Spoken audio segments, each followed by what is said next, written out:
Well, TNA Wrestling is back in the Sun City for a 3-day event this weekend. Tomorrow with Final Resolution, a live pay-per-view event. Then Saturday and Sunday, we got tapings for TNA Impact. All these events will take place at the El Paso County Coliseum. And I'm joined by the legends in this business and the current tag team champions for TNA, Matt and Jeff, the Hardys. Thank you so much for joining us, and welcome back to El Paso. Thank you for having us. We love El Paso, man. And, you know, the word on the streets in El Paso, what we've been hearing today is that we're the GOATs. I mean, we're both very humble. We would never say that, but, you know, a lot of people are saying we're the greatest of all time. You know, we're in contention for the 2025 Tag Team of the Year, and it's an exciting time. TNA just signed a huge deal with AMC. Starting January the 1st, 2026, we're going to be live on Thursdays. It's going to be a very big deal. It's going to be a game changer for TNA. But we're excited. El Paso is a truly traditional, great pro wrestling crowd, and to be in El Paso where they just want to like cheer on their favorite and boo the bad guy, that is what we want in pro wrestling. Yeah. I noticed that shirt right away, Matt. I definitely want to pick one of those up. Brother Nero, Broken Matt Hardy together. That is awesome. Yeah, very cool. Thank you. I love that shirt. I want to talk to you about, obviously, being back in El Paso. You here were most recently for TNA Sacrifice back in March. That was a two-day event. Sold out both nights. A great show. I was there at that one. And I remember you guys had a meet and greet afterwards, and it was a long line. You guys, I don't think you guys left till past midnight on that second night that you all were here. Just the fans that showed up to meet you all. Yeah, I think we stayed till 3 a.m. right? 3:20 a.m. was the exact time. Hotel and got our luggage, and we had to go straight to the airport. So we were, but man, we're very grateful for the die-hardy fans that are that patient. Yeah, absolutely. And just being back in El Paso from that event, what do you just remember about being in front of the El Paso crowd? They're a traditional wrestling crowd, which is what we yearn for more than anything else. They just want to be entertained. They want to come and enjoy pro wrestling in its greatest form. You know, a lot of people now that the internet's around and social media, people overthink pro wrestling and they try and analyze it too much. El Paso, they're just here to have fun and enjoy the show, and that is the best case scenario. And when they come out, they're enthusiastic, they're passionate, and that's the best case scenario. And I always feel very close to the spirit of Eddie Guerrero when I'm out here, man. So that's a power in itself. Yeah, we're going to talk about Eddie Guerrero in just a minute, but what I wanted to talk to you about is just the career you all have had. I remember one of my core memories as a wrestling fan, my favorite VHS tape that I owned was the memorable matches of 1999. And do you know what match was included in that VHS? 1999, most memorable match, your tag team match.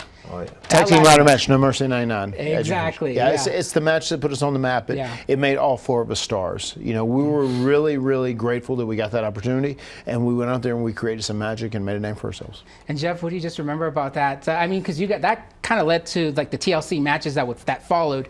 Just what do you remember? Just how that match was received back then? Yeah, all that the pro wrestling world knew, like up to that point, was the match between Razor Ramon and Shawn Michaels was like the only ladder match, and we studied that match and recreated that match and added stuff to that match over and over again in National Guard armories, at local fairs. But to be able to do it on that platform and at the No Mercy pay-per-view in 1999, we raised the bar, man. I mean, we changed the game of pro wrestling with that ladder match, and yeah, I mean, I'm so proud of that. That's my favorite match of all time. And we're so blessed to still be as active as we are, you know, now. Just a little older and a little slower, but we're still rocking and rolling. Yeah, in that TNA Sacrifice, you fought Moose in a ladder match, and you're still doing it. And what are your takeaways from that match that you had against Moose in that ladder match? Oh, it was a singles ladder match with Moose, man, and I came close, but I didn't come out on top. But you win some, you lose some, man. It was just cool to be here in El Paso, Texas, doing what I do best, and which is the ladder match. Yeah, we want to talk. Obviously, you've worked with some legends in this business. Eddie Guerrero, of course, he's our guy. Yeah. He's our guy too. Yeah, he really is. I wanted to share this, Matt, because I remember you shared this. I believe it was last year. This was the 19th anniversary of his passing. Goes to show you, you know, you guys went back, and not many people know that he was part of Team Extreme for a little bit there. I remember that day. He was part of Team Extreme, and then you guys fought him as an opponent. He was the tag team partner. Just Matt, we'll start with you. Just what do you remember just about Eddie Guerrero? I remember this was on an international trip, and Eddie was great. He was such a great human being. He was one of the most talented wrestlers that have ever existed. We were doing that angle with Team Extreme, and it's funny because it was still very open-ended. We didn't know where we were going with it specifically.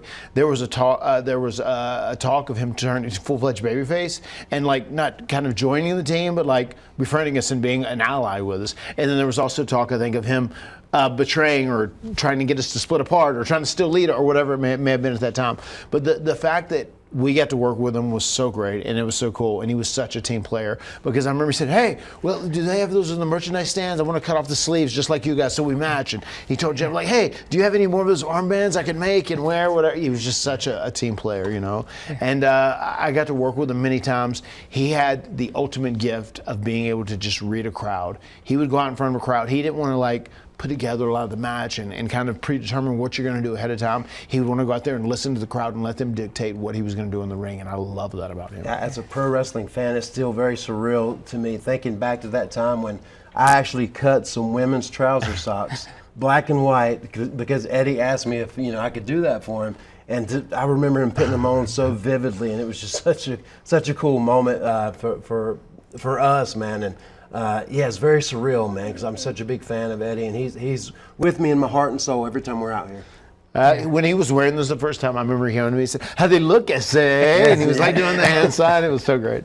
And obviously, you guys, the events are at the El Paso County Coliseum. That's, of course, going back to his father, Gordy Guerrero, having those events. I mean, that in itself, that venue is just so historic. It reminds me of the Guerrero Familia, no doubt. Yeah.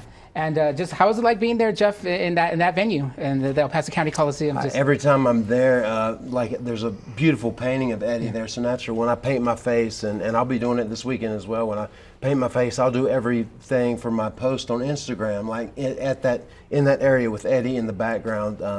It's great. Yeah. Well, another legend you've also worked with, and he'll be retiring next week, that being John Cena, another opponent of yours, tag team partner as well. I mean, just John Cena, just what does he mean to the business, Matt? I mean, in the modern day era, I mean, he was on top for so many years, close to 20 years, and he was carrying the business when the business was down. You know, the economy was down, business wasn't up. It wasn't like an era where there was a boom, like when Hulk Hogan was on top or when Stone Cold was. But he carried it through, and nobody did more Make-A-Wish. You know, he's met more Make-A-Wish kids than any other wrestler in history. He has done more promotion for the company and more to help out the industry. So he truly is a GOAT in his own way, because he might not get all the credit he deserves because times were different, but he was out there, and nobody worked harder than John Cena did. Yeah, when it comes to the GOAT and the solo dimension of pro wrestling, man, he's there. That's him, man. You mentioned it, Matt, the television deal that was announced this week with AMC. Just awesome news for TNA. Just what does that mean to you guys, having that exposure, and you guys are going to be one of the leading wrestlers headed into that era?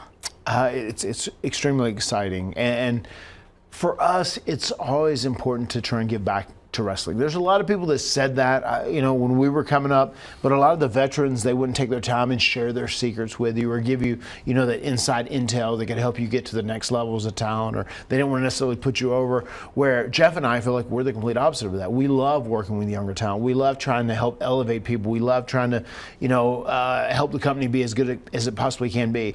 And to be two of the guys that kind of helped create all this buzz around TNA, and which led to AMC becoming our partner and going on there. Now this is on basic cable, and everyone can see it. It's going to be a game changer, and it secures the fact that TNA is going to be healthy for years to come right now, and we're really excited about that. And we're excited to hit the gas right from the jump. When we start that first live, we want to make TNA as great as it can possibly be. Yeah, January the 15th, 2026, man, it's going to be a huge beginning of something phenomenal. Yeah, and you've all have come with TNA at certain parts of TNA's run that they've had, and now you're here entering the AMC level. What I really love also about TNA currently is this partnership with NXT. The team you're going to be fighting against on the pay-per-view Final Resolution is from NXT, that being, of course, Tyreek Igwe and Tyson DuPont. What does that mean to you as veterans in this business, getting to work with these guys that are trying to come up, in WWE currently? We enjoy it.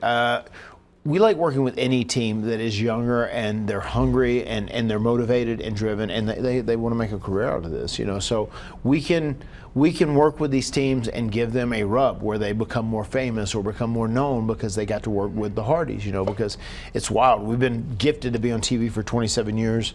We're recognized every single day. It's crazy. Just we've been on TV so long. We've done so many cool things. We've had so many great moments. But these guys, from a perspective of the reason we're going to battle with them is because they cost Mike Santana, our dear friend, the TNA World Title. So they're going to have to pay some. They're going to have to pay some dues. They got some big receipts coming in this match. But when it's all said and done, man, we're going to be excited to go out there and dance with these guys and hopefully teach them a lot in the course of beating them in a match. Yeah, Mike Santana should still be the TNA World Champion right now, man. So those are just two other NXT punks that are going to get what they deserve. Yeah, absolutely. I'm sure Frankie Kazarian might not appreciate that comment, but like Frankie, he's paid his dues as well. An OG of TNA, so I was happy for Frankie actually to get that TNA championship. We got lots of love and respect for the king, my man. Yeah, I wanted to just talk to you about how you guys have just evolved with the times from when you started, and then you had Broken Matt Hardy, Brother Nero. Just how you guys been able just to still keep going on as long as you have in this business? I think a key, really important part of pro wrestling is evolving, is reinvention at some point. I mean, if you look at any great successful TV show, I mean, like Breaking Bad, part of AMC, right, in the history. Yeah. Breaking Bad is a show that had Walter White, and he changed throughout the show, but still he was Walter White, he was Heisenberg, and it went for 5 seasons. I mean, we're going into year 34 now, so like say, if a year's a season, 34 seasons, I mean, you can't stay the same all the while. You have to constantly change and update and tweak your character a little bit to keep yourself fresh and relevant, and that's something we've been very good at. Whether it is, when I was doing, one half of the Hardy Boys, Matt Hardy version 1, I was Big Money Matt, I was Broken Matt Hardy. I've changed things here and there, and at the essence at your core, you're still Matt Hardy, but it's always important to consistently change and update yourself. Yeah, and I think we even got more change and transformations that the world hasn't seen yet in pro wrestling. So 2026 is going to be a very extremely exciting year for TNA and the Hardys because anything can happen. Now that we are on AMC, on a major network that everybody can see, we're very excited to evolve again. Yeah.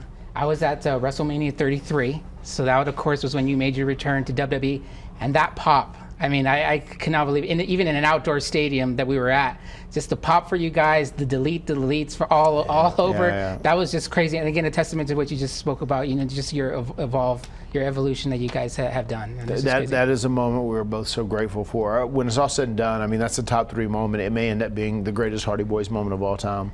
Because, it was one of those things that was really a legitimate surprise, and it was unpredictable. Mm-hmm. People just weren't sure if we're going to be there or not. And when that music hit and the arena, that sea of humanity erupted, and something TNA, a company that they were almost going out of business, and we had the whole Broken Matt Brother Nero thing going, and we got them through to another buyer, which is Anthem, the current owner right now. And then once we ended up leaving there, we came back to WWE, and you could just see the tens of thousands of people doing delete, and they knew Brother Nero. It just showed that our hard work had paid off. I'm still very envious of Matt when he created that delete thing, and especially at that WrestleMania when you could hear the crowd chanting, and because there's all kinds of other things. Ric Flair, woo! Bryan Danielson, yes. LA Knight, yeah. All those things. I've never really had one of those things. All I have is the juke on my entrance. But yeah, that was amazing when Matt developed that whole broken Matt Hardy character, and people were chanting delete. Oh man, all the time. Don't sell yourself short though, Jeff, because that thing goes above. That's a good bro. I just saw videos of how you wipe your hands, and then somebody was doing the Jeff Hardy way. The juke is good, man.